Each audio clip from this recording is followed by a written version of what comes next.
بڑے ہی ادب کے ساتھ میں گزارش کروں گا حضرت اقدس مولانا انیس احمد آزاد قاسمی بلگرامی مفسر قرآن شیخ الحدیث و محتمم مدرسہ سید المدارس دہلی حضرت والا تشریف لائیں اور اپنے قیمتی خطاب سے ہم سامعین کو محظوظ فرمائیں۔ خطابت جن کے لبوں پر ناز کرتی ہے، فصاحت اور بلاغت خود ہی ان سے ساز کرتی ہے، نکات علم آ کر ان کے آگے سر جھکاتے ہیں، وہ جن کے سائے سے شیطان سب ہی بھاگ جاتے ہیں۔ حضرت والا آپ کے سامنے۔ السلام علیکم ورحمۃ اللہ وبرکاتہ۔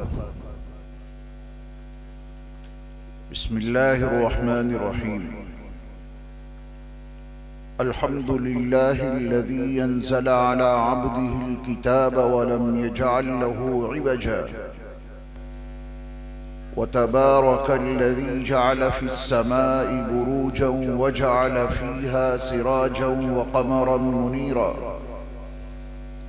وأشهد أن لا إله إلا الله وحده لا شريك له له الملك وله الحمد وأكبره تكبيرا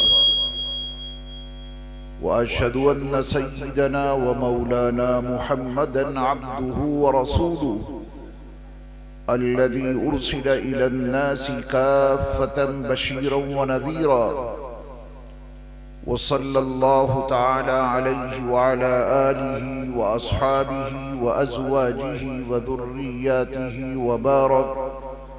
وبارك وسلم تسليما كثيرا كثيرا. أما بعد، فأعوذ بالله من الشيطان الرجيم. بسم الله الرحمن الرحيم. إن هذا القرآن يهدي للتي هي أقوم ويبشر المؤمنين الذين يعملون الصالحات أن لهم أجرا كبيرا. قابل صد احترام صدر اجلاس حضرات علماء کرام، مشائخ عظام، میرے دینی اور اسلامی بھائیوں، عزیز طلباء اور پیارے بچوں، پردہ نشین خواتین ملت، یہ ہماری اور آپ کی سعادت مندی اور خوشبختی ہے کہ آج ہم اور آپ اللہ کی توفیق سے ایک ایسے نورانی اور بابرکت اور مقدس اجلاس میں شریک ہیں جسے اس دینی ادارے سے فارغ ہونے والے طلباء کی دستار بندی کے عنوان سے منعقد کیا گیا ہے۔ اللہ تعالی حفظ قرآن مکمل کرنے والے ان طلباء کی برکت سے ہم سب کی حاضری اس عنوان سے قبول فرما لیں کہ اس پورے مجمع میں سے ہر فرد کو مغفرت کی بھیک مل جائے۔ میرے ایمان والے بھائیوں، ہم سب مغفرت کے بھیکاری ہیں، اور مغفرت وہ بھیک ہے جو اللہ کے در کے سوا کہیں سے نہیں مل سکتی۔ وَمَن يَغْفِرُ الذُّنُوبَ إِلَّا اللَّهُ، اللہ کے سوا کون ہے جو گناہوں کو معاف کر دے؟ اللہ ہم سب کو مغفرت کی بھیک عطا فرمائے، اور اس دینی اجلاس میں شریک ہو کر ہم سب کو اپنی ذمہ داریوں کو محسوس کرنے، عملی طور پہ ان کو برپا کرنے کی توفیق بخشے۔ میں دل کی گہرائیوں سے اس ادارے کے، اس مدرسے کے محتمم جناب حضرت مولانا، کیا نام ہے مولانا صاحب کا؟ حضرت مولانا مجاہد الاسلام صاحب کو مبارکباد پیش کرتا ہوں، جن کی سعی پیہم اور جہد مسلسل کے نتیجے میں الحمدللہ یہ دینی مدرسہ کامیابیوں کی منزل کی طرف گامزن ہے، اور انہی کی سعی پیہم کے نتیجے میں آج کا یہ نورانی اجلاس منعقد ہوا۔ وقت کافی ہو چکا ہے، موسم بھی کچھ نامساعد ہے، آپ بھی کافی تھک چکے ہوں گے،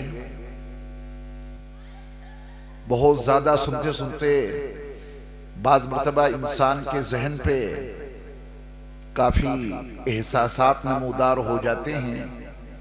میں کوشش کروں گا کہ آپ کا زیادہ وقت نہ لے کر قرآن و حدیث کے تناظر میں کچھ اہم اور ضروری باتیں آپ سے کر دوں۔ اس کے لیے میری ایک گزارش ہے کہ جو یہ چھوٹے بچے بیٹھے ہوئے ہیں نا، ان کو بھی رکھنا ہے، ہٹانا نہیں، بس ان کی سائیڈ بدلنی ہے۔ جو سمجھدار لوگ ہیں وہ سامنے ہونے چاہیے، اور جو یہ درمیان کا آپ نے راستہ بنایا، اب تو کوئی نہیں آئے گا اس سے، یہ کرسیاں ملا لیجئے، اور یہ حصہ جو بالکل میرے فیس کے سامنے ہے، یہ ذرا سمجھدار لوگ یہاں پہ آ جائیں، ورنہ میں بول نہیں پاؤں گا۔ ملا لے بھائی کرسیاں، آ جاؤ بچے، پیچھے چل جاؤ۔ بچوں کا بھی حق ہے، لیکن دیکھیے مسجد میں بچوں کی صف آگے رہتی یا پیچھے؟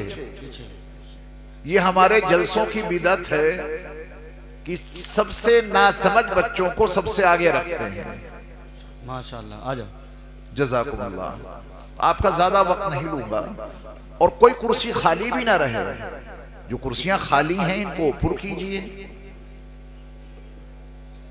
ماشاءاللہ، بچے بھی بیٹھیں، جہاں ان کا مقام ہے وہاں بیٹھیں۔ ماشاءاللہ، ذرا جلدی بیٹھ جائیں تاکہ میں اپنی بات شروع کر دوں۔ جلدی سے بیٹھ جائیے بھائی۔ سیدنا محمد وعلی آل سیدنا محمد وبارک وسلم۔ ہر انسان کی یہ فطری اور طبعی خواہش ہوتی ہے، ہر انسان کا یہ فطری تقاضا ہوتا ہے کہ وہ کامیاب زندگی گزارے۔ دنیا کا کوئی بھی انسان ناکام اور نامراد زندگی گزارنا نہیں چاہتا۔ ہر شخص کی یہ خواہش ہے کہ اس کی زندگی بڑی کامیاب اور نہایت بامراد ہو۔ یہ تمنا میری بھی ہے اور آپ کی بھی، یہی تمنا ہے۔ کامیاب زندگی گزارنے کے لیے سب سے پہلے لازم اور ضروری ہے کہ کامیاب زندگی کا مفہوم تو معلوم ہو۔ کسے کہتے ہیں کامیاب زندگی؟ جب اس کا مفہوم معلوم ہو جائے گا تو پھر اس کامیاب زندگی کو پانے کے لیے کوشش کرنا کامیاب ہو جائے گا۔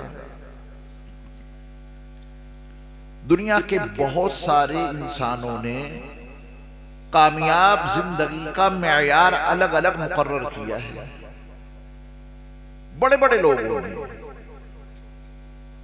لیکن خود ان کی زندگی نے یہ ثابت کر دیا کہ وہ کامیاب نہ ہو کر نہایت ناکام اور نامراد ہو گئے۔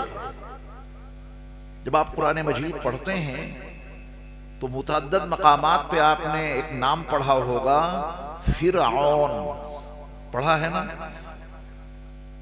نبی مکرم صلی اللہ علیہ وسلم کی تشریف آوری سے 1950 سال پہلے کا یہ مصری بادشاہ ہے، مصر کا شہنشاہ۔ اس کے خاندان میں بڑے طویل زمانے سے حکومت چلی آ رہی تھی، بڑے طویل زمانے سے، اور مصر کا جو بھی بادشاہ ہوتا تھا اس کو فرعون کے نام سے یاد کیا جاتا تھا۔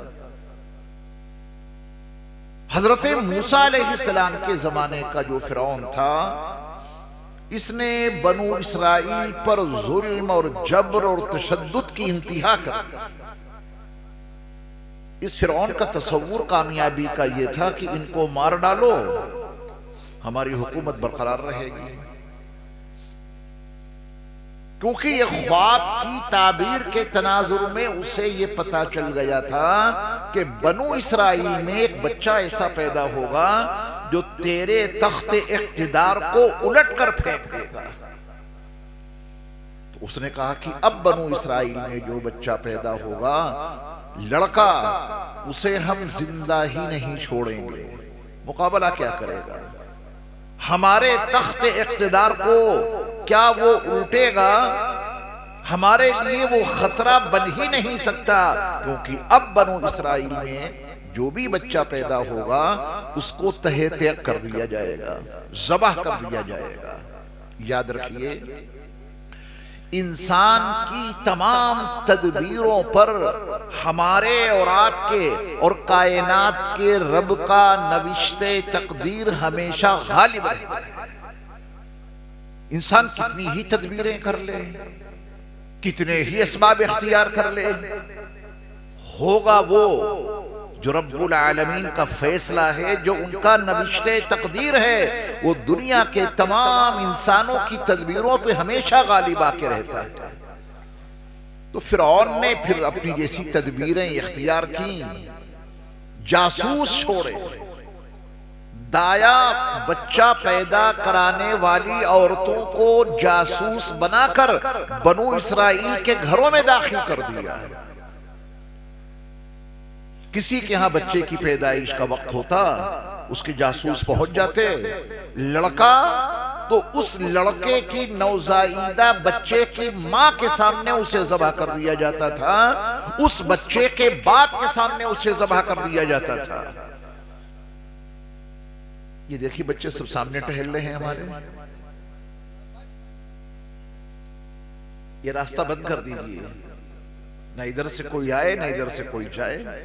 یہ کلاس ہے آپ کی، یہ کیا ہے؟ یہ کلاس روم میں بیٹھے ہیں آپ۔ بچپن میں جیسے آپ مدرسوں میں، اسکولوں میں، کالجوں میں پڑھتے تھے نا، کیا پروفیسر کے لیکچر کے دوران وہاں چلت پھرت ہوتی تھی؟ بالکل نہیں۔ تو میں آپ کو قرآن و حدیث کا درس دے رہا ہوں، اس کو بڑی سمجھداری سے، بڑے سلیقے سے سنیے، کچھ باتیں انشاءاللہ قرآن کی ضرور سمجھ میں آئیں گی آپ کی۔ نہ جانے ہزار بچوں کو ذبح کر دیا گیا، کس وجہ سے؟ کہ کہیں ان میں وہ بچہ زندہ نہ رہ جائے جو فرعون کے تخت اقتدار کو الٹ کے پھینک دے۔ یہ انسانی تدبیریں ہیں۔ فرعون کا ذہن یہ کام کر رہا ہے کہ میں ایسے کامیاب ہو جاؤں گا۔ کامیابی کا ایک تصور، کامیابی کا ایک معیار فرعون کے ذہن نے مقرر کیا، اور اس کے مطابق اس نے کام شروع کر دیا۔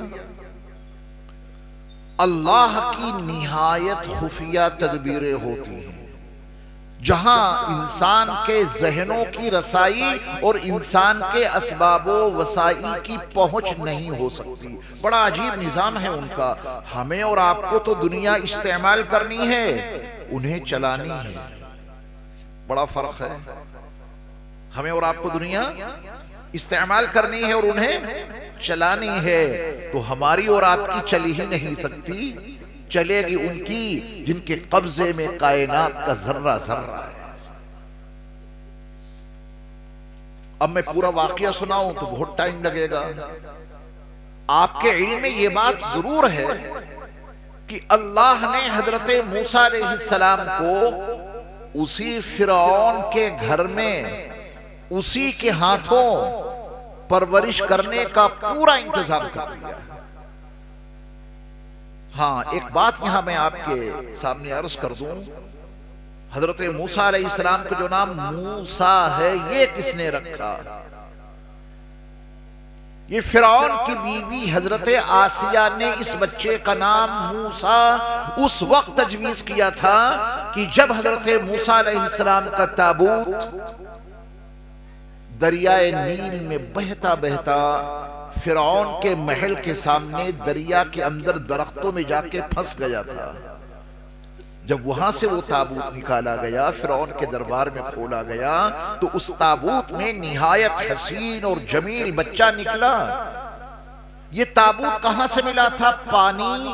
دیکھو یہ بچہ ہمیں نہیں بولنے دے گا، اس کی کیا ضرورت ہے یہاں پہ بتائیے آپ کی یہاں کوئی ضرورت نہیں۔ جب آپ وہاں دیکھ رہے ہو تو پیچھے جاؤ، بھیج دو اس کو پیچھے۔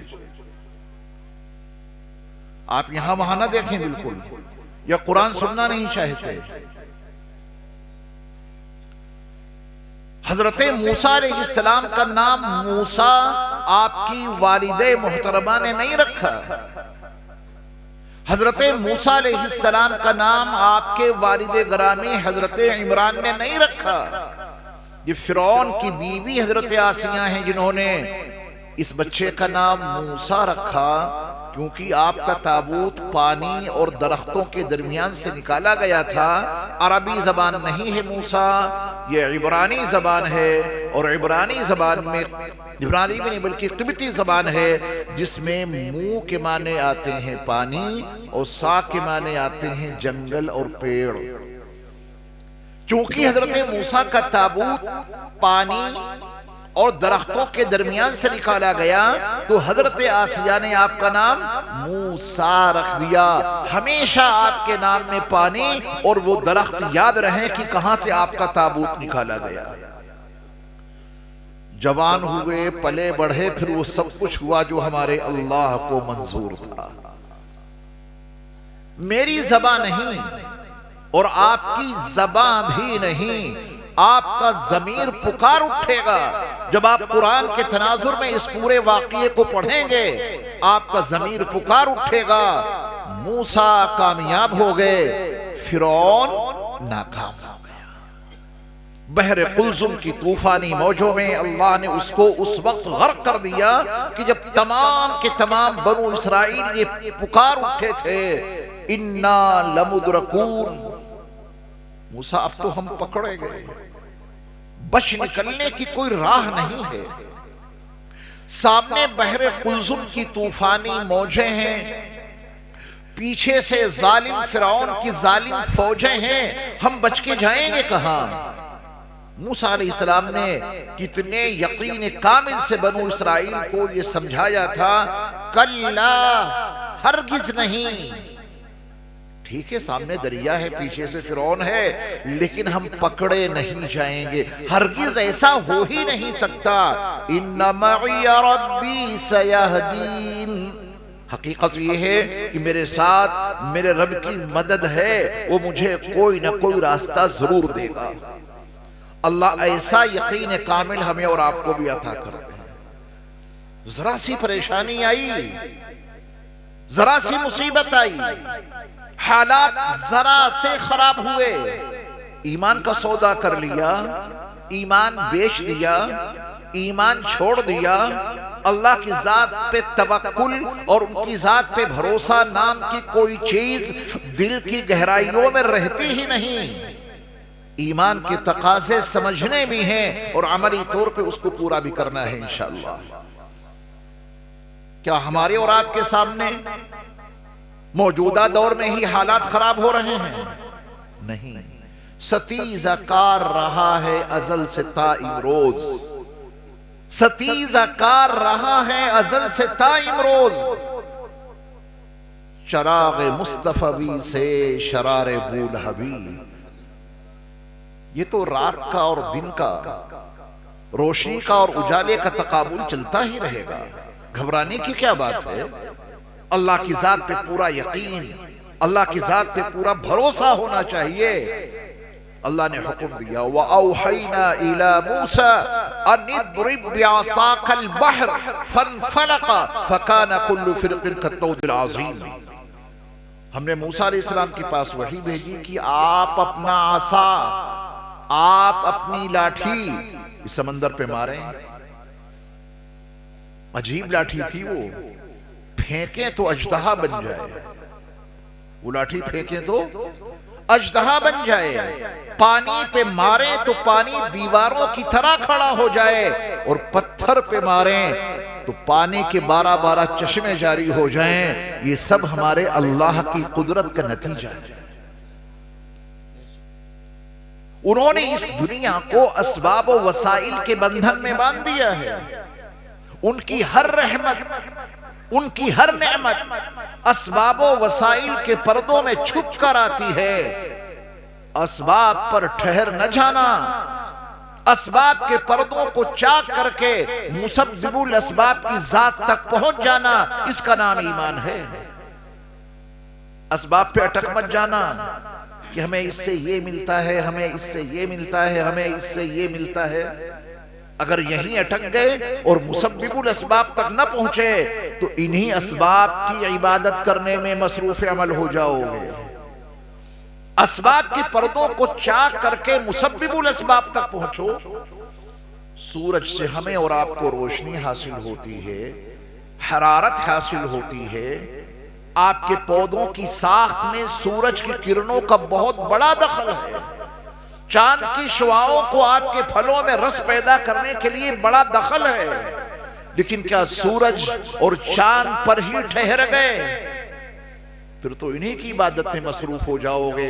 قرآن نے بڑا عجیب انداز اختیار کیا، لا تسجدوا للشمس ولا للقمر، نہ سورج کی عبادت کرو نہ چاند کی عبادت کرو، ان کی عبادت کرو جنہوں نے ان کو پیدا کیا ہے، اس کی عبادت کرو جس نے ان کو پیدا کیا ہے۔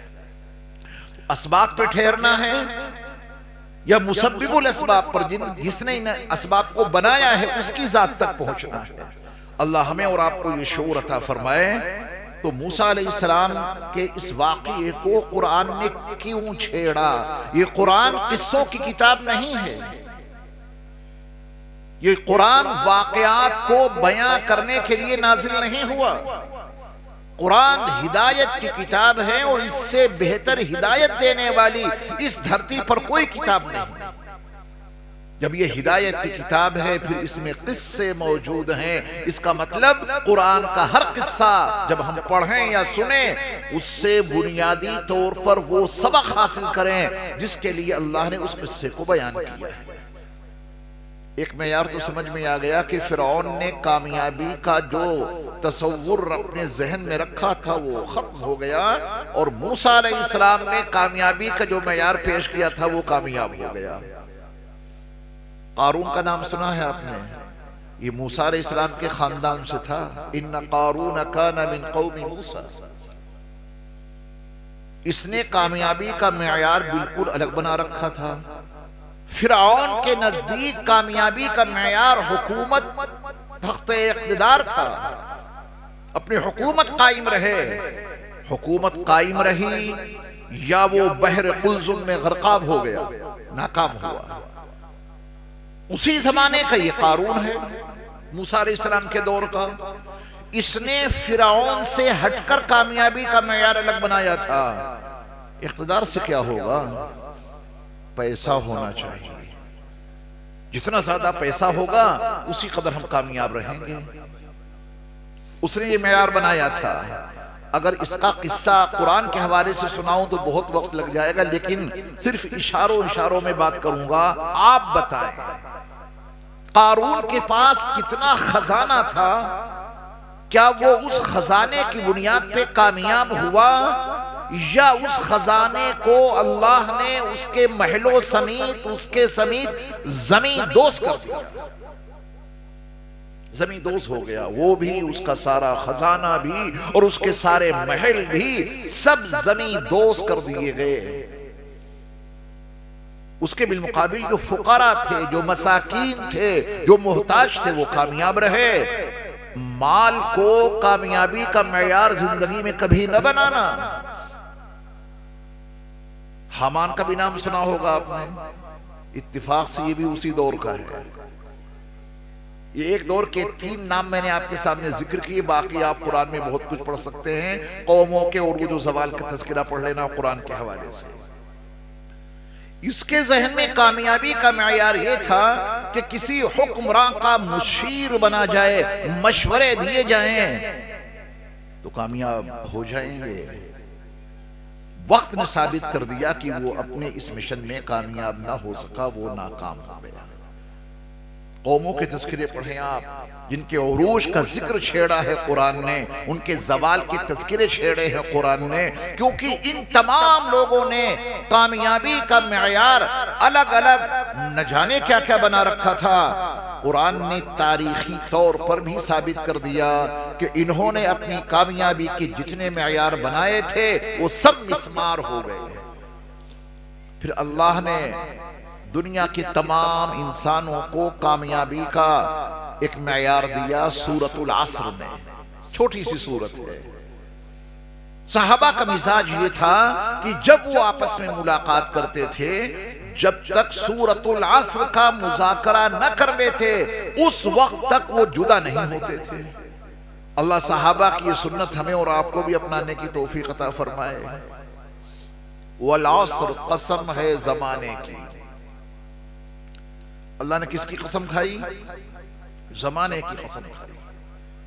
قرآن مجید میں متعدد مضامین اللہ نے قسمیں کھا کھا کے بیان کیے ہیں، کیونکہ انسان کی کمزوری یہ ہے کہ وہ بہت سی باتوں کو نارملی انداز میں مانتا ہی نہیں، جب تک آپ اس کے سامنے قسم دے کے کوئی حلفیہ بیان نہ دیں پھر مان لیتا ہے وہ۔ یہ ہماری اور آپ کی کمزوری تھی، اللہ نے اس کے پیش نظر متعدد باتیں قسمیں کھا کھا کے بیان کی ہیں۔ والعصر، قسم ہے زمانے کی۔ اللہ قسم کھانی پڑی اللہ کو۔ اللہ ہمیں اور آپ کو اس صورت کے مضامین سمجھنے اور ان ذمہ داریوں کو عملی طور پہ برپا کرنے کی توفیق عطا فرمائے۔ ان الانسان لفی خسر، یقین جانو، حقیقت یہ ہے کہ دنیا کے تمام انسان خسارے میں۔ یہ اعلان کسی مولانا صاحب کا نہیں ہے، یہ اعلان کسی سوسائٹی کی طرف سے نہیں آیا ہے، یہ اعلان کسی انجمن کی طرف سے نہیں، یہ اعلان کسی مملکت کے صدر کی طرف سے نہیں، یہ اعلان ان کا ہے جنہوں نے انسان کو پیدا کیا ہے، جو انسان کے بنانے والے ہیں، انہوں نے اعلان کیا ان الانسان لفی خسر۔ یہ حقیقت ہے، تمام کے تمام انسان خسارے میں۔ اب جو نکلنا چاہے وہ نکل سکتا ہے ان کی ہدایت کے مطابق، اور جو خسارے میں پڑا رہنا چاہے تو مال و دولت کے ہوتے ہوئے خسارے میں رہے گا، اقتدار کی کرسی پر بیٹھے ہوئے خسارے میں رہے گا، اعلیٰ درجے کا مشیر بن کر خسارے میں رہے گا، دنیا جہان کی نعمتوں کو پا کر وہ خسارے میں رہے گا، کیونکہ اللہ کا اعلان ہے دنیا کے تمام انسان خسارے میں ہیں، نقصان میں مبتلا ہیں، تباہی بربادی میں گھرے ہوئے ہیں۔ کون لوگ ہیں جو اس خسارے سے نکل سکتے ہیں؟ تمنا میری بھی اور خواہش آپ کی بھی کہ زندگی ہو تو کامیاب، خسارے والی، نقصان والی زندگی گزارنے کا کیا فائدہ ہے؟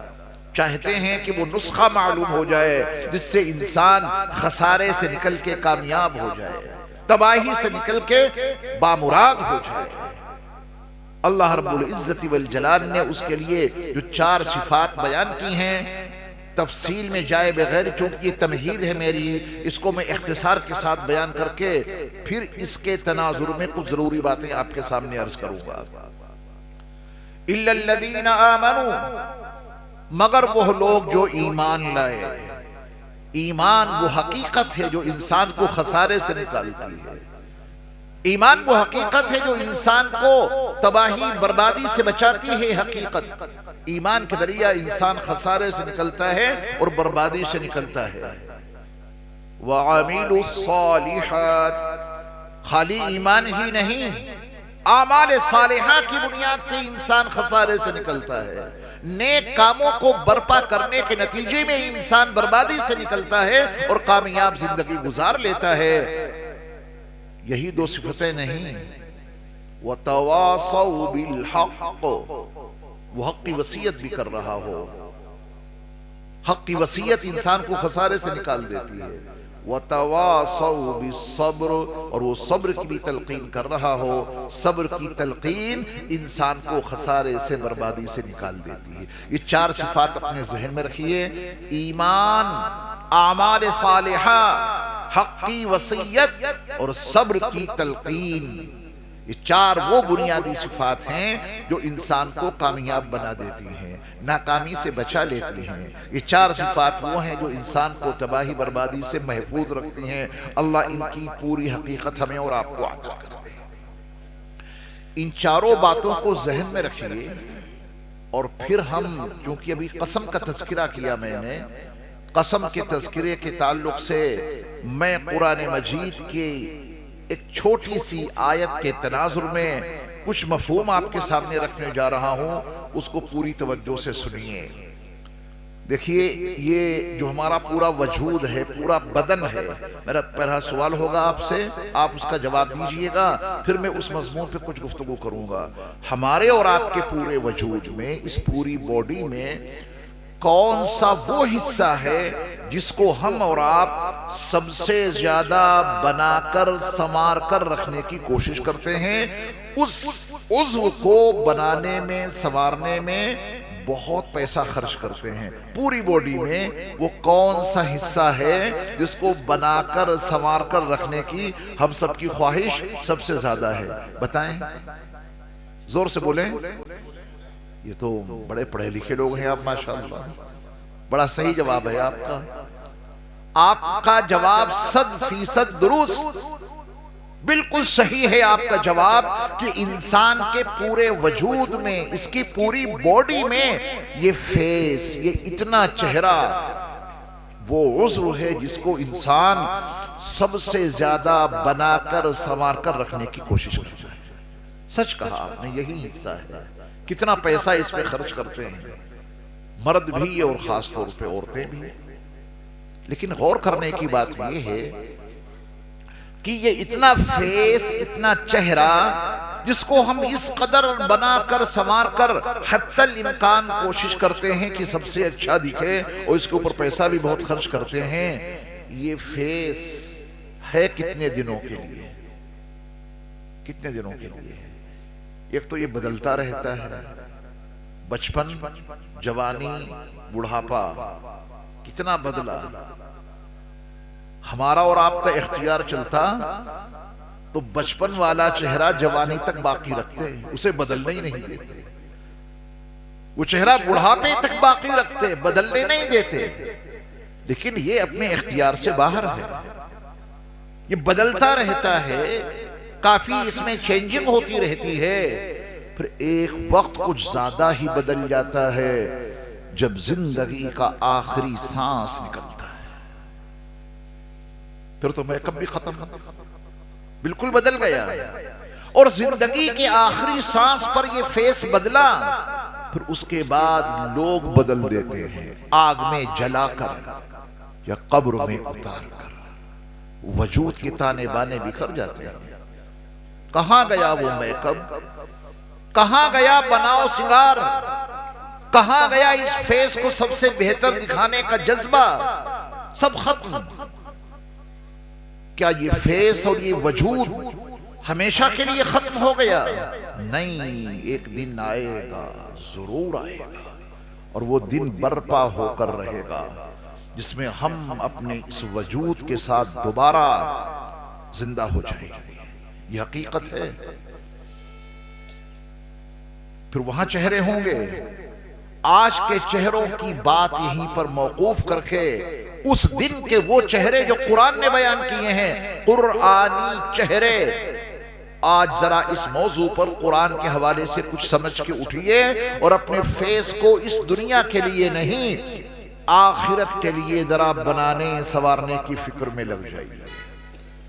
اللہ کا فرمان ہے، یوم تبیض وجوہ وتسود وجوہ، اس دن یعنی ایک دن ایسا آئے گا، ضرور آئے گا، جب کچھ چہرے بڑے گورے اور سفید ہوں گے اور کچھ چہرے بہت کالے اور سیاہ ہوں گے۔ یہ قرآن کا بیان ہے، سچ ہے، حق ہے۔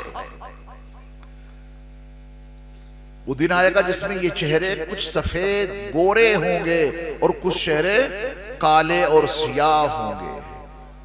اس دنیا میں جو چہرے گورے یا کالے ہوتے ہیں اس کی بنیاد ڈی این اے ہے، جس کا جو ڈی این اے ہے اس کے مطابق اس کے خاندان میں، اس کی نسل میں ویسے لوگ ہیں۔ اگر کسی کے ڈی این اے میں گورا پن اور سفیدی شامل ہے، اس کی ساری نسل اسی طرح پیدا ہوگی، اور جس کے ڈی این اے میں سیاہی ہے اس کے سارے بچے کالے ہی ہوں گے۔ اس میں کیا دقت ہے؟ یہ اوپر کی تھوڑی سی چمڑی ہے کالی گوری، اس کو ہٹائیں تو اندر سب ایک ہے۔ یہ چمڑی کالی گوری ہو رہی ہے ڈی این اے کی بنیاد پہ، اور قیامت کے دن جو چہرے سفید اور گورے ہوں گے اور کالے سیاہ ہوں گے وہ ڈی این اے کی بنیاد پر نہیں، وہ ایمان کی بنیاد پر ہوں گے۔ اللہ اکبر۔ جو لوگ اس دنیا سے ایمان کے ساتھ رخصت ہوئے، اپنے خالق کو مانا، اس جرم پر جتنی سزا دی جائے وہ کم ہے جو اپنے پیدا کرنے والے کو نہیں مانتا۔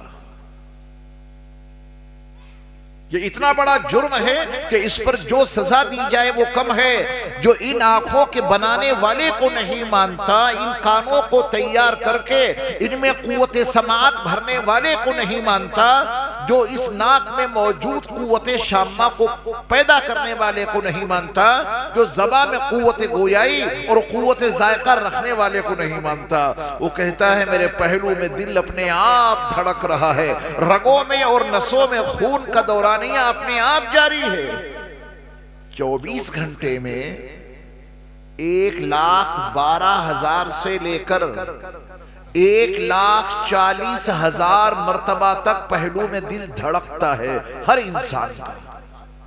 1,12,000 سے لے کر 1,40,000 مرتبہ تک روزانہ یہ پہلو میں لگا ہوا دل دھڑکتا رہتا ہے۔ ہم اور آپ سو جاتے ہیں، آنکھیں تو بند ہو جاتی ہیں، اس کی دھڑکن نہیں ٹھہرتی۔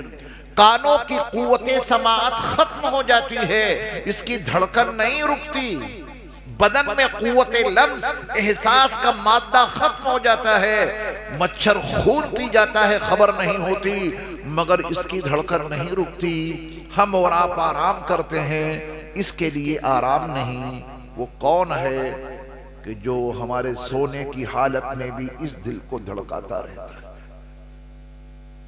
ہم گناہ کر کر کے سوتے ہیں، وہ کون ہے جو جاگ جاگ کر ہماری اور آپ کی حفاظت کرتا ہے؟ وہ وہی ہو سکتا ہے جس کی شان قرآن میں یہ لکھی ہے، لا تأخذہ سنۃ ولا نوم، نہ انہیں اونگ آتی ہے نہ وہ نیند کا شکار ہوتے ہیں، وہ جاگ جاگ کر ہماری اور آپ کی حفاظت کرتے ہیں۔ 1,40,000 مرتبہ دل کی دھڑکن کے نتیجے میں 700 لیٹر خون، یاد رکھیں گے کتنا؟ 700 لیٹر خون روزانہ ہماری اور آپ کی رگوں میں اور نسوں میں اس کی دھڑکنوں کے نتیجے میں گردش کر لیتا ہے۔ یہ سب کچھ اپنے آپ ہو رہا ہے۔ یہ آنکھ کی اتنی باریک باریک نسیں اور دماغ کی نہایت باریک ترین نسیں، ان میں خون کا دورانیہ جاری ہے، یہ سب کچھ اپنے آپ ہو گیا۔ اس سے بڑا ظالم کون ہے؟ اگر آپ اس سے کہیں کہ یہ مائک اپنے آپ بن گیا، وہ کہتا ہے کہ نہیں، اپنے آپ نہیں بن سکتا۔ چھوٹی سی چھوٹی چیز اس کے سامنے رکھیں، اپنے آپ نہیں بن سکتی۔ کائنات اپنے آپ بن گئی ہے۔ تمہیں کس نے بنایا؟ زیادہ بحثیں چھوڑو، اس انسان سے اگر آپ معلوم کریں کہ تمہیں کس نے بنایا، اس میں اماں کا کوئی دخل نہیں، ابا کا کوئی دخل نہیں۔ یہ ایمان کا انکار یہ اللہ کو بہت ناپسند ہے۔ اپنے خالق کو بھول بیٹھے۔ یا ایھا الانسان ما غرک بربک الکریم الذی خلقک فسواک فعدلک فی ای صورت ما شاء رکبک۔ اے انسان، تجھے اس رب کریم سے کس چیز نے دھوکے میں ڈال دیا جس نے تجھ کو پیدا کیا؟ اپنے خالق کو بھول بیٹھا۔ اور صرف پیدا نہیں کیا، تجھے درست بہت بنایا۔ دونوں ٹانگیں برابر کی ہیں، ایک لمبی اور ایک چھوٹی ہو جائے تو چلنا مشکل۔ دونوں آنکھوں کا سائز بڑے اعتدال کے ساتھ میں ہے، تسویہ بھی ہے، اعتدال بھی ہے۔ اور پھر فرمایا کہ فی ای صورت ما شاء رکبک، پھر جس صورت میں چاہا اس میں انہوں نے تجھے ڈھال دیا۔ ہم صورت سے مراد اتنا فیس لیتے ہیں، نہیں، پورا وجود۔ ایک انسان کا پورا وجود، اس کا کوئی حصہ دوسرے انسان کے کسی حصے سے مل نہیں سکتا۔ کیا ہم سمجھتے ہیں کہ دنیا کے ہر انسان کی آنکھیں سیم ایک طرح کی ہیں؟ امیگریشن پہ آپ جائیے، افسر بیٹھا ہوا ہے، آپ کی آنکھوں کا سائز پہلے سے اس کے پاس موجود ہے کمپیوٹر میں۔ وہ آپ سے کہے گا سامنے دیکھو، آپ نے سامنے دیکھا، آپ ہیں تو آپ اندر جا سکتے ہیں۔ کوئی اور ہے، چہرہ بالکل ایک جیسا، لیکن آنکھوں کی ساخت ہمارے رب نے الگ کر دی۔ چہرہ بھی ایک جیسا، کوئی سرجری کرا لے آنکھیں پکڑی جائیں گی، کان پکڑے جائیں گے، انگوٹھوں کے نشان پکڑے جائیں گے۔ کون سی ایسی چیز ہے جو ایک انسان کی دوسرے انسان سے مکمل مشابہت رکھتی ہو؟ تخلیق میں اتنی بڑی کارستانی، اللہ اکبر۔ اس کا کوئی انکار کرے، اپنے خالق اور اپنے مالک اور اپنے رزاق کا جو انکار کرے وہ تو بڑا ظالم ہے۔ انہیں مانو، ان پر ایمان لاؤ کہ ہاں آپ ہمارے خالق، آپ ہمارے مالک، آپ ہمارے رزاق، ان کی تمام صفات کے ساتھ ان کو تسلیم کرو۔ بہت بڑا جرم ہے۔ تو جو انسان اپنے خالق اور اپنے مالک کو نہیں مانتا، جنہوں نے یہ چہرہ بنایا، اس چہرے کے بنانے والے کا انکار، وجود کے تیار کرنے والے کا انکار، اب یہ اس قابل کہاں کہ ان کے چہروں کو گورا رکھا جائے۔ کل قیامت کے دن ایمان والوں کے چہرے منور ہوں گے، روشن ہوں گے، سفید ہوں گے، اور جو ان کا انکار کرتے ہیں ان کے چہرے کالے ہو جائیں گے۔ یہ دنیا کے چہروں کی سفیدی، ان کو بنا کے رکھنے کا سامان ہم اور آپ اسی دنیا سے لیتے ہیں۔ آئیے تہیہ کریں، ارادہ کریں کہ قیامت کے دن ان چہروں کو بارونق رکھنے کے لیے، ان چہروں کو سفید اور گورا رکھنے کے لیے اسی دنیا میں ایمان اور اعمال صالحہ سے اپنے آپ کو آراستہ کر لیں۔ سیدنا بلال حبشی رضی اللہ تعالیٰ عنہ کی چمڑی بہت کالی تھی اس دنیا میں، مگر وہ ایسا ایمان لے کے گئے ہیں دنیا سے، وہ اتنی اعمال صالحہ لے کے گئے ہیں اس دنیا سے کہ کل میدان محشر میں رب کعبہ کی قسم بلال حبشی کا چہرہ بڑا نورانی ہوگا، ان کے چہرے سے نور چھلک رہا ہوگا، ان کے چہرے سے نور ٹپک رہا ہوگا۔ وہ ایمان کا نور ہے، وہ اعمال صالحہ کا نور ہے۔ اگر ہم اور آپ اس دنیا میں رہتے ہوئے ایمان اور اعمال صالحہ اور حق کی وصیت اور صبر کی تلقین کرتے رہے تو انشاءاللہ ہمارے اور آپ کے چہرے بھی قیامت کے دن منور ہوں گے، روشن ہوں گے، سیاہ نہیں ہوں گے، سفید ہوں گے۔ کیا اللہ تعالیٰ نے چہروں کا بس اتنا ہی تعارف کرایا؟ ایک چہرہ گورا تو ہے، لیکن وہ اندر سے کتنا پریشان ہے، دل کی پریشانی چہرے سے نمایاں ہو جاتی ہے۔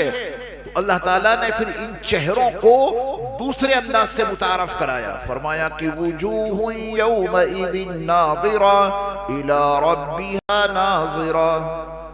اس دن کچھ چہرے بڑے تر و تازہ ہوں گے، اپنے رب کا دیدار کر رہے ہوں گے، ان چہروں میں وہ آنکھیں ہوں گی جو اپنے رب کو دیکھ رہی ہوں گی۔ اللہ ایسے چہرے ہمیں اور آپ کیا بنا دے۔ چہرہ بڑا گورا تو ہے لیکن اداس، بیکار ہے گورا پن، بیکار ہے سفیدی۔ اللہ نے فرمایا کہ ان کے چہرے منور بھی ہوں گے، سفید بھی ہوں گے، گورے بھی، اور ساتھ ساتھ میں تر و تازہ۔ جب انسان اندر سے بڑا حشاش بشاش ہوتا ہے، خوش ہوتا ہے، تو اس کی خوشی اس کے چہرے سے ٹپکنے لگتی ہے۔ اللہ نے فرمایا کہ میدان محشر میں کچھ لوگ ایسے ہوں گے ان کے چہروں سے تازگی ظاہر ہو رہی ہوگی، بڑے تر و تازہ ہوں گے اور اپنے رب کو دیکھ رہے ہوں گے۔ دوسرے چہرے وَوُجُوهٌ يَوْمَئِذٍ بَاسِرَةٌ، اور کچھ چہرے ایسے ہوں گے جو بڑے اداس ہوں گے، اداسی ہی اداسی ان کے چہروں پہ چھائی ہوگی۔ کیوں؟ سامنے ان کے منظرنامہ ہوگا، وہ جہنم ہے، اس میں ان کو ڈالا جائے گا۔ عذاب کے فرشتوں نے ان کو اپنی گرفت میں لے لیا ہے اور جہنم کا فیصلہ ہو چکا ہے، وہ اللہ کے عذاب کے مستحق ہو چکے ہیں اور ان کو عذاب میں ڈالا جائے گا، یہ طے ہو چکا ہے۔ ان کے چہرے اداس ہو جائیں گے، ان کے چہرے لٹک جائیں گے، کوئی مدد کرنے والا نہیں، کوئی سفارش کرنے والا نہیں، کوئی اللہ کی بارگاہ میں ان کے لیے معافی کرانے والا نہیں۔ اس حالت میں ان کے چہرے کتنے اداس ہوں گے۔ اللہ ہم سب کو سفید چہروں کے ساتھ ساتھ تر و تازہ چہرے وہاں عطا فرمائے اور اپنا دیدار بھی ہمیں اور آپ کو عطا کرے۔ وجوہ یومئذ مسفرہ، ضاحکۃ مستبشرہ، یہ قرآنی چہرے ہیں، ایک مستقل موضوع ہے قرآن کا۔ اپنے علماء سے ملاقاتیں کر کے ان سے پڑھ لینا قرآن، اور ان سے گزارش کرنا کہ قرآن مجید میں جہاں جہاں چہروں کا بیان ہے ہمیں مولانا قرآن مجید کے حوالے سے وہ چہرے بتا دیجئے، بڑا تفصیلی بیان ہو جائے گا۔ اگر میں تمام طرح کے قرآنی چہرے آپ کے سامنے بیان کروں، اختصار کے ساتھ میں نے عرض کر دیا کہ یہ فیس جس کے لیے دنیا میں ہم فکر مند رہتے ہیں، یہ اچھا دکھے چند روزہ زندگی کے لیے، وہاں تو لا متناہی زندگی جس پہ کبھی موت نہیں آئے گی، ہمیشہ رہیں گے۔ اور یہاں چہرہ چند لوگ ہی تو دیکھتے ہیں، وہاں جب غفیر ہوگا انسانوں کا، آدم علیہ السلام سے لے کر قیامت کے برپا ہونے سے ٹھیک پہلے جو آخری انسان پیدا ہوگا، وہ سارے انسان اس میدان محشر میں ہوں گے۔ وہاں ہمارا چہرہ چمکتا ہوا رہے، وہاں ہمارا چہرہ سفید رہے، وہاں ہمارا چہرہ تر و تازہ رہے، وہاں ہمیں اللہ کا دیدار نصیب ہو جائے، وہاں ہمارے چہرے پہ مسکراہٹ رہے، ہم ہنسنے والے رہیں۔ ان چہروں کو بنانا ہے اسی دنیا میں۔ آخری سانس کے بعد پھر ان چہروں کا میک اپ آخرت کے لیے ختم، پھر کچھ نہیں کر سکتے، پھر تو ایک مرتبہ سبحان اللہ بھی نہیں کہہ سکتے۔ کریں گے کوشش انشاءاللہ اپنے چہروں کو بہتر سے بہتر بنانے کی کوشش، اور وہ کس سے بہتر بنیں گے؟ ایمان اور اعمال صالحہ سے۔ اب تک میں نے دو مضمون آپ کے سامنے اجاگر کر دیے۔ پہلا مضمون کامیابی کا معیار کیا ہے، انسانوں سے مت سیکھنا۔ انسان کامیابی کا معیار خود بناتا ہے، اسی میں تباہ ہو جاتا ہے۔ کامیابی کا ایک معیار اللہ اس کے رسول نے ہمیں اور آپ کو عطا کیا ہے، اس کو اپنانا تو کامیابی قدم چومے گی انشاءاللہ۔ ایک بات میں نے یہ بتائی آپ کو۔ دوسری مختصر سی بات میں نے آپ کے سامنے چہروں سے متعلق کی کہ چہرے قرآن نے کیسے کیسے بیان کیے، کچھ چہروں کا نمونہ میں نے آپ کے سامنے پیش کیا۔ اب ایک حقیقت میں چاہتا ہوں کہ قرآن کے حوالے سے اور آپ کو سمجھا دوں، اور پھر ایک حدیث آپ کو یاد کرا دوں، پھر دعا ہو جائے گی انشاءاللہ، ہے نا؟ زیادہ سبق نہیں دینا چاہیے، اور ٹائم بھی 12:30 ہو چکے ہیں، 12:30 بج چکے ہیں۔ میں آپ سے بھی تو پوچھ رہا ہوں، سننا چاہتے ہیں کہ نہیں؟ قرآن مجید میں 114 سورتیں ہیں، کل سورتیں 114 ہیں قرآن مجید میں۔ ایک سورت ایسی ہے کہ اللہ نے اس کا نام اتنا عام فہم رکھا ہے کہ جو بھی اس کا نام سنے گا بغیر تفسیر کے، بغیر تشریح کے، فوراً اس کی سمجھ میں اس کا نام آ جائے گا، سمجھانا نہیں پڑے گا۔ اس سورت کا نام ہے سورج۔ کیا نام ہے؟ تو سورج مجھے آپ کو سمجھانا پڑے گا کیا، یا سمجھ گئے؟ سمجھ گئے نا؟ دنیا کا ہر انسان اس سے واقف، اس کی زبان میں آپ یہ نام لیں اور فوراً سمجھ جائے گا۔ یعنی ہر زبان میں ایک لفظ کے الگ الگ نام ہوتے ہیں، تو سورج کو جس زبان میں جو کچھ کہا جاتا ہے، جیسے ہی وہ لفظ آپ سنیں گے فوراً آپ کی سمجھ میں آ جائے گا صاحب سورج، کیونکہ اس کی شعائیں ہر انسان کو نفع پہنچاتی ہیں۔ دن میں ہر انسان سورج دیکھ بھی لیتا ہے، بڑا قریبی تعلق ہے سورج سے۔ اس سورت میں اللہ تعالیٰ نے چھوٹی سی بات بتائی، بہت زیادہ بڑی نہیں، مختصر سی بات، لیکن اس بات کو بتانے کے لیے قسمیں اتنی کھائیں کہ پورے قرآن میں کسی مضمون کو بتانے کے لیے اللہ نے اتنی قسمیں نہیں کھائیں۔ انسان کی تباہی بربادی بتانی تھی، بس ایک قسم کھا لی، والعصر۔ انسان کی تخلیق بتانی تھی، 4 قسمیں کھا لی، والتین والزیتون وطور سینین وہذا البلد الامین، 4 قسمیں ہو گئیں۔ لقد خلقنا الانسان فی احسن تقویم، انسان کی تخلیق بتا دی 4 قسمیں کھا کے۔ لیکن ایک چھوٹی سی بات بتانی ہے اللہ کو، صرف اتنی، فَأَلْهَمَهَا فُجُورَهَا وَتَقْوَاهَا قَدْ أَفْلَحَ مَنْ زَكَّاهَا وَقَدْ خَابَ مَنْ دَسَّاهَا۔ بات اتنی سی بتانی تھی، قسمیں بہت زیادہ کھائیں، اتنی زیادہ قسمیں کھائیں کہ پورے قرآن میں کسی مضمون کو بتانے کے لیے اللہ نے اتنی قسمیں نہیں کھائیں۔ اس مضمون کو پہلے اردو زبان میں آپ سن لیں ہر انسان کے نفس میں اللہ نے فسق و فجور، تقوی و طہارت کا الہام کر دیا۔ کامیاب ہو گیا وہ شخص جس نے اپنے نفس کو پاک کر لیا، ناکام ہو گیا وہ شخص جس نے اپنے نفس کو گندا کر لیا۔ بس اتنی سی بات بتانی تھی۔ سورت کا نام سورج، اور قسمیں ہی قسمیں، والشمس وضحاها والقمر اذا تلاها والنهار اذا جلاها والليل اذا يغشاها والسماء وما بناها والارض وما طحاها ونفس وما سواها۔ قسمیں قسمیں، اس کے بعد ہی مضمون بنائے بیان کیا اللہ تعالیٰ نے۔ اب یہ جو اللہ کا فرمان ہے فَأَلْهَمَهَا فُجُورَهَا وَتَقْوَهَا، یہ مضمون آپ کو سمجھانے کے لیے ایک مثال دینی بہت ضروری ہے، کیونکہ تمثیل سے تفہیم میں تسہیل ہوتی ہے، یعنی مثال دے دینے سے بات ذرا آسانی سے سمجھ میں آ جاتی ہے۔ ایک مثال عرض کرتا ہوں۔ حضرت عیسیٰ علیہ السلام جن کو پیدا ہوئے 2026 سال ہو چکے ہیں، 26واں سال شروع ہو گیا ہے، میلادی سال کہلاتا ہے۔ اب سے 2026 سال حضرت عیسیٰ علیہ السلام کی پیدائش کو ہو گئے۔ حضرت عیسیٰ علیہ السلام سے بھی تقریباً 500 سال پہلے یونان کی سرزمین پہ ایک بچہ پیدا ہوا، اس کے والدین نے اس کا نام سقراط رکھا۔ یہ فلسفے کا بابا ہے، جو لوگ فلسفہ پڑھتے ہیں یا اس سے کچھ واقفیت رکھتے ہیں وہ سقراط کے نام سے ضرور واقف ہوں گے۔ یونان میں سنگ تراشی کا عمل عروج پر تھا۔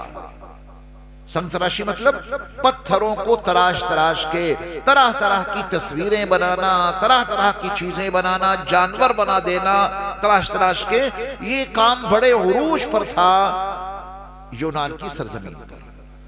تو جو سقراط کے والد تھے یہ بھی بہت اچھے سنگ تراش تھے، بہت اچھی طریقے سے پتھروں کو تراش تراش کے چیزیں بنا دیا کرتے تھے۔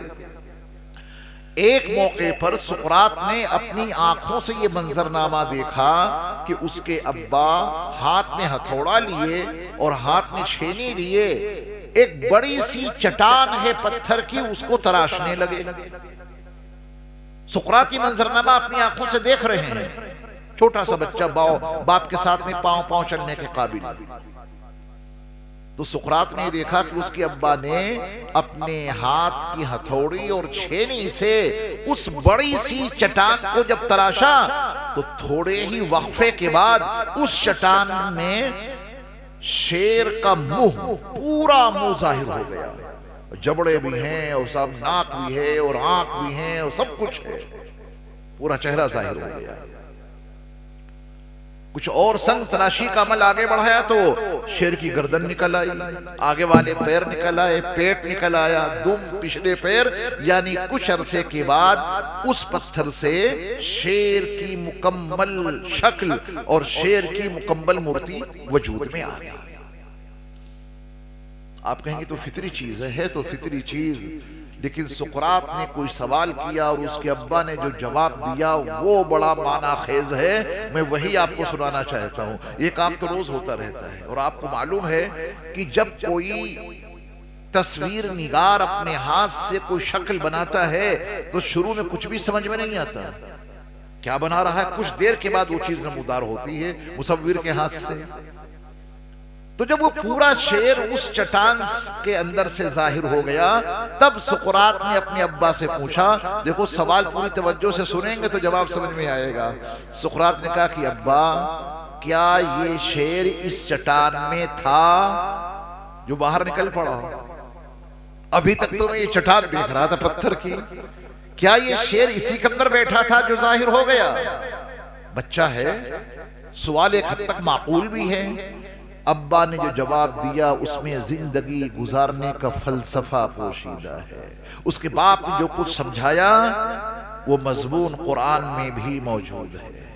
اس کے باپ نے کہا کہ بیٹا یہ شیر اس چٹان کے اندر نہیں تھا، یہ شیر میرے دل اور دماغ کے اندر تھا۔ اللہ اکبر، سچ کہا نا اس نے، مصور کاغذ لے کے قلم لے کے کوئی تصویر بناتا ہے تو تصویر کاغذ میں ہوتی ہے کیا؟ وہ تصویر قلم میں ہوتی ہے کیا؟ وہ تصویر اس کے دل و دماغ میں ہوتی ہے. جیسی ہوگی ویسے ہی بنا دے گا. اچھی ہوگی تو اچھی بنا دے گا, خراب ہوگی تو خراب بنا دے گا. تو اس کے باپ نے, سقراط کے باپ نے اس حقیقت کو اجاگر کر دیا کہ بیٹا یہ شعر اس چٹان میں نہیں تھا, یہ شعر میرے دل اور دماغ میں تھا. جیسا تھا میرے ہاتھوں کی سنگ تراشی کے عمل نے وہ اندر کا شعر باہر نکال کے کھڑا کر دیا. سچ کہا اس نے. چلیے کچھ سوالات ہیں آپ سے میرے, اور مجھے پورا یقین ہے, میرا وجدان مجھ سے کہہ رہا ہے کہ اب اتنی حقیقت سن لینے کے بعد مجھے قوی امید ہے کہ آپ میرے ان سوالات کا صحیح جواب دیں گے. پیچیدہ سوالات نہیں. چلیے میں مائک کو ہی عنوان بنائے لیتا ہوں جس سے میری آواز آپ تک پہنچ رہی ہے. سوچ سمجھ کے جواب دیجئے گا, یہ سمجھ کر کے کہ جواب تو پہلے ہی دے دیا گیا. ہم سوال کا جو جواب آپ سے طلب کر رہا ہوں جواب تو دے چکا ہوں آپ کے دماغوں کو حاضر کرنے کے لیے اور قرآن مجید کی اس آیت کو سمجھانے کے لیے. فَأَلْهَمَهَا فُجُورَهَا وَتَقْوَاهَا. میں ان سوالات کا سہارا لے رہا ہوں. آپ بتائیں مجھے کہ یہ مائک جس سے میں خطاب کر رہا ہوں, جس کے ذریعہ سے میری آواز بلند ہو کے آپ تک پہنچ رہی ہے, یہ مائک اندر تھا یا باہر؟ جواب دیجیے. دیکھو باہر مت کہہ دینا. اگر آپ نے کہا کہ یہ مائک باہر تھا تو آپ کو وہ علاقہ بتانا پڑے گا جہاں آسمانوں سے یہ مائک ٹپکے ہو, وہاں سے آپ اٹھا کے لے آئے ہیں. آپ کو وہ خطہ بتانا پڑے گا جہاں کی کھیتی سے یہ سب کچھ اگتے ہو, وہاں سے نکال کے آپ لے آئے ہیں. یہ مائک کا جتنا بھی حصہ یہاں دکھائی دے رہا ہے, ایمپلیفائر جو بھی ہے, یہ اندر تھا یا باہر؟ زور سے بولیں. باہر تو اس کا خام مٹیریل تھا. کسی کے ذہن میں اس کا یہ نقشہ, کسی کے ذہن میں تمام تر خاکہ تھا, اس کے ذہن سے باہر نکلا تو یہ مائک بنا, میری آواز آگے بڑھنے لگی. آپ کو اس سے اختلاف کرنے کا پورا حق ہے, لیکن اختلاف کرنے کی گنجائش نہیں ہے آپ کے پاس. یہ جو لائٹیں جل رہی ہیں یہ اندر تھیں یا باہر؟ باہر کہیں گے تو بڑی مشکل پیش آ جائے گی. کوئی نہ کوئی ڈیزائنر تھا اس کا, اس نے ڈیزائن کیا, ریت سے شیشہ بنایا, لوہے کو ڈائیوں میں ڈھال کے یہ شکل دی, سب کچھ اندر تھا. اب اگر میں ایسے بہت سارے سوالات کروں تو صبح ہو جائے گی اور آپ کا جواب اس کے سوا کچھ ہوگا ہی نہیں کہ سب کچھ اندر تھا, ہے نا؟ چلیے ایک سوال اور کرتا ہوں. یہ قتل جو باہر ہو رہے ہیں, اللہ ہمارے پورے ملک میں امن و امان برپا کرے. ہر انسان کو زندہ رہنے کا بھی حق حاصل ہے اور ہر انسان کو باعزت زندگی گزارنے کا بھی حق حاصل ہے. جیو تو عزت کے ساتھ باوقار طریقے سے جیو, یہ ہر انسان کا حق ہے. یہ حق کسی کو چھیننے کی اجازت نہیں ہے. جو چھینے گا تو آج نہیں کل وہ پھنسے گا ضرور, اسے حساب کتاب دینا پڑے گا. سوال میرا یہ ہے کہ یہ قتل اندر ہے یا باہر؟ بولیں. باہر مت کہہ دینا, باہر ہے ہی نہیں.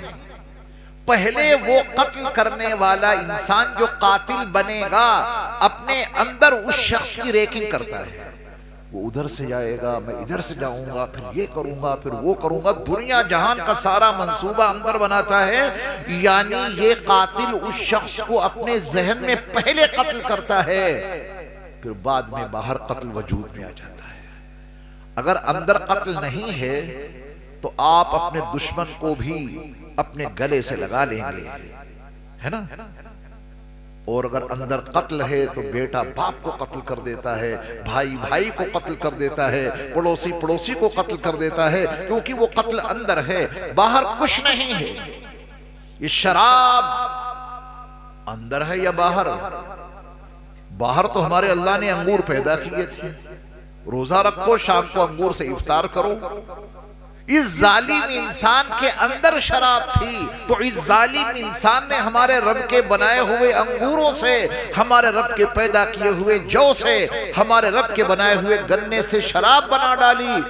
شراب کی بوتل باہر تھی یا اندر؟ اور شراب خانے کی پوری عمارت باہر تھی یا اندر؟ باہر تو کچھ بھی نہیں تھا۔ مسجد اور یہ مدرسہ یہ باہر تھا یا اندر؟ باہر ہوگا تو جواب دینے میں بڑی مشکلات پیش آئیں گی۔ کسی اللہ والے کے دل میں مسجد تھی اندر، اس نے اس کو باہر نکالا، مسجد وجود میں آ گئی۔ کسی اللہ والے کے دل میں مدرسہ تھا کہ یہاں مدرسہ قائم ہونا چاہیے، تو اس نے ارادہ کیا، محنت کی، اندر والا مدرسہ باہر آ گیا۔ یہ نماز اندر ہے یا باہر؟ اندر ہے۔ جن کے اندر نماز ہے وہ ایسی ٹھنڈ میں، نامساعد ماحول میں اللہ کے گھر میں جاتے ہیں، نماز پڑھتے ہیں، کیونکہ اندر ہے نماز۔ اور جن کے اندر نماز نہیں وہ مسجد کے دروازے پر بیٹھے رہتے ہیں، اور حی علی الصلاۃ اور حی علی الفلاح کی کوئی ندا ان کو نماز پہ آمادہ نہیں کرتی۔ بیٹھے بیٹھے باتیں کرتے رہیں گے اور برے کاموں میں مصروف عمل رہیں گے، نماز نہیں پڑھتے۔ کیوں نہیں پڑھتے؟ کیونکہ ان کے اندر نماز نہیں ہے۔ جب ان پر محنت کی جاتی ہے، نماز اندر اتار دی جاتی ہے، وہ نمازی بن جاتے ہیں۔ زکوٰۃ اندر یا باہر؟ حج اندر یا باہر؟ میں نے آپ کو مضمون دے دیا، کوئی چیز آپ باہر نہیں دکھا سکتے۔ میں قرآن کی ایک آیت سے آپ کو دلیل بھی سنائے دیتا ہوں۔ ظہر الفساد فی البر والبحر بما کسبت ایدی الناس۔ یہ خشکی اور تری میں انسانوں کی کارستانیوں کے نتیجے میں فساد برپا ہو گیا۔ کس کی وجہ سے؟ انسانوں کی کارستانی کی وجہ سے۔ جنگل میں شیر فساد برپا نہیں کرتا، وہ اپنی غذا لیتا ہے، ورنہ تو سارے ہرن پہلے دن ختم ہو جاتے ہیں نا۔ جنگل میں چیتا فساد نہیں برپا کرتا، اس کی غذا ہے، تو کسی نہ کسی کو کھائے گا، اس کا میٹر ہے۔ فسادی صرف انسان ہو سکتا ہے، کیونکہ فَأَلْهَمَهَا فُجُورَهَا وَتَقْوَاهَا، اس کا سیدھا تعلق حضرت انسان سے ہے۔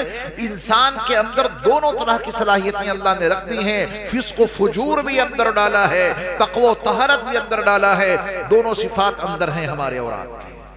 یہ مضمون اللہ تعالیٰ نے اتنی قسمیں کھا کے بیان کی، کیوں؟ یہ انسان بڑا ظالم ہے، اپنی ذمہ داری لینے کو تیار نہیں، اور اللہ نے فرمایا کہ جو کچھ فساد باہر نکل رہا ہے تیرے اندر کی وجہ سے نکل رہا ہے، تیرے اختیار کی وجہ سے نکل رہا ہے۔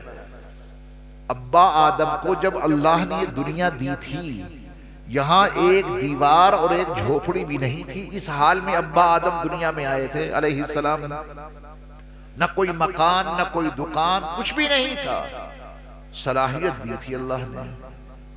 حضرت انسان نے ان صلاحیتوں کی بنیاد پر اس دنیا کو کتنا رنگین بنا دیا۔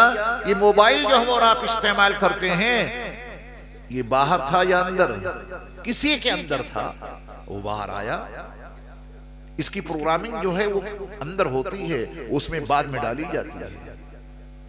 اپنے ذہن کے پردے پر آپ ہزاروں لاکھوں چیزوں کو لا کے اب اس کا تجزیہ کرنا گھر میں جا کے، باہر کچھ بھی نہیں، جو کچھ ہے وہ اندر ہے۔ اور اندر کیا ہے؟ اللہ نے اتنی قسمیں کھا کے اندر کی دو چیزیں ہمیں اور آپ کو بتا دی ہیں۔ کتنی چیزیں بتائی ہیں؟ دو۔ فسق و فجور اندر ہے، اللہ نے ڈالا ہے۔ تقوی و طہارت اندر ہے، اللہ نے ڈالا ہے۔ ہمارا اور آپ کا کیا کام ہے؟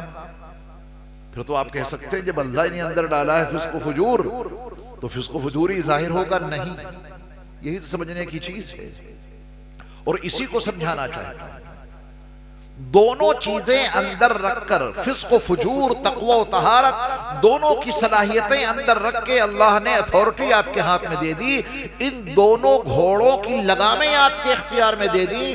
ان دونوں چیزوں کو باہر لانے کا اختیار آپ کو دے دیا، جس کو ہم اور آپ نیت کے نام سے یاد کرتے ہیں۔ نیت یہ آپ کے ہاتھ میں ہے، اس کی لگام۔ جنت اور جہنم کا سارا فلسفہ اسی پر ٹکا ہوا ہے۔